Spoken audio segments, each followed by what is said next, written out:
জাহান্নাম। এই জন্য আল্লাহ সুবহানাহু ওয়া তাআলা আদর্শ নারী পুরুষের বর্ণনা আল্লাহ সুবহানাহু ওয়া তাআলা নিজে কোরআন মাজিদে দিয়েছেন। তিনি বলছেন আদর্শ নারী পুরুষ তারা মুসলিম হবে। আর মুসলিমকে যার মুখ থেকে আরেকজন মুসলিম নিরাপদ, যার হাত থেকে আরেকজন মুসলিম নিরাপদ, এ হলো মুসলিম।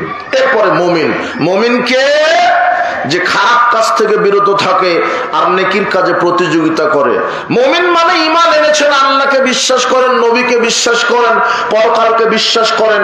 ঈমানের অনেক দিক এবং বিভাগ, এগুলি তো ঈমান ঠিক আছে, কিন্তু প্রকৃত ঈমানদার ঈমানের ভিতরে যে শিরক ঢুকাবে না, শিরক ঢুকালে তার ঈমান নষ্ট হবে।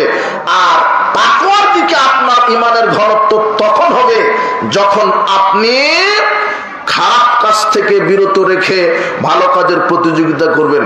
দেখেন আল্লাহর নবী একজন রাসূল সাল্লাল্লাহু আলাইহি ওয়াসাল্লামকে একজন সাহাবী জিজ্ঞাসা করছেন মাল ঈমান, আল্লাহর নবী ঈমান কাকে বলে?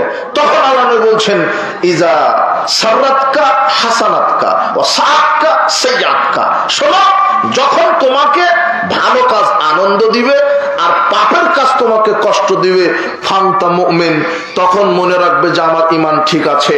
যখন ভালো কাজ আমাকে তৃপ্তি দিবে, মানে ফজরের সালাত আদায় করা আমাকে তৃপ্তি দিবে, পাঁচ ওয়াক্ত সালাত আদায় তৃপ্তি দিবে, জিকির করার পরে মনটা তৃপ্তি পাবে, কোরআন তেলাওয়াত শেষে আমার অন্তরটা ঠান্ডা হবে, জিকির করার পরে আমার অন্তরটা সিক্ত হবে, সিয়াম রাখার পরে আমার অন্তরটা সিক্ত হয়ে যাবে, যখন ভালো কাজ দান করার পরে আমার অন্তরটা সিক্ত তৃপ্ত হয়ে যাবে, তখন বুঝতে হবে আমার ঈমান কি আছে, ঠিক আছে।